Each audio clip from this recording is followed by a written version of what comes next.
Hey everyone, it's Sarada and I scribble, and I am gonna apologize for the quality of this voiceover. Partly because you might pick up on some background noise. We have guests and they're not exactly quiet. And I'm also gonna apologize for the way I'm doing this voiceover because I can hear everything going on in the background and it is very distracting for me. Yeah, I'm just gonna apologize. I'm sorry, this voiceover is probably gross.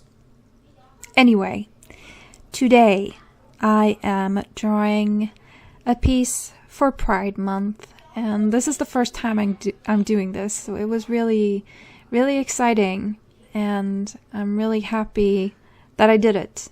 I decided to do something really simple because I'm not that good at putting symbolism and stuff into my drawings. I just don't. I like very simple stuff. So what I did was I picked out my LGBT characters from Bokura no Monogatari and put them in a picture together. So from the back it is Sigma, Yoru, and Kazu.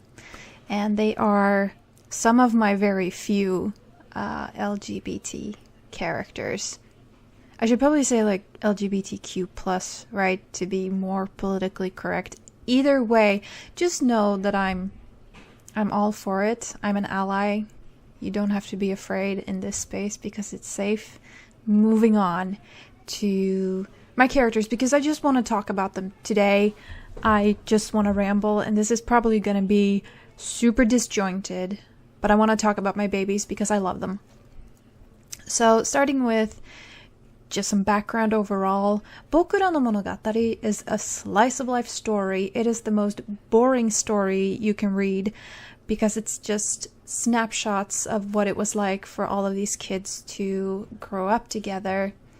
And side note, I did a sky background because I love skies. Like, I have a history of doing sky backgrounds, a lot of them, so I just needed to have a sky background in this, and I think it fits too because it's open. It's a very freedom speaking type of background. Does that even make sense? And it kind of leaves the focus on the characters too, so that's why I did it. And I've always enjoyed doing backgrounds in SAI because of the luminosity setting. It's so beautiful. So yeah, tangent done. Back to the characters. So yeah, it's a very boring story about ordinary kids doing ordinary things kids do. And to add some variety, I guess, they all started out as heterosexual. They were just plain. And as I looked at them, I remember feeling like it didn't make sense because there's 7 of them. At the very least, there's 7 of them. And it just seemed strange that everyone was the same. Like, in such a big group, someone should be interested in something else. So I looked at my characters, and the first one that stood out to me was Kazu, and I decided that I was sure, actually, that he would be gay. So he is my first, and I have a lot of characters, and it's hard for me to keep track of them, but I'm pretty sure he's still my only gay character. So he is very important to me because he was sort of the jumping off point for me to explore different types of characters like that. And then I looked at the rest of my characters and tried to identify characters that I felt would be anything but heterosexual. And I came up with Sigma and Yoru. And originally both of them were bisexual. As you can see by now, Yoru's shirt displays the colors for bisexuality. He is bisexual, but originally Sigma was also bisexual, and I'll talk about that in a bit. Because they're my characters, I feel like I know them very well, and looking at Yoru, for me, he just gives off the vibe that he's into more than girls. He's definitely into things other than girls, and I think he's a very free-spirited person too.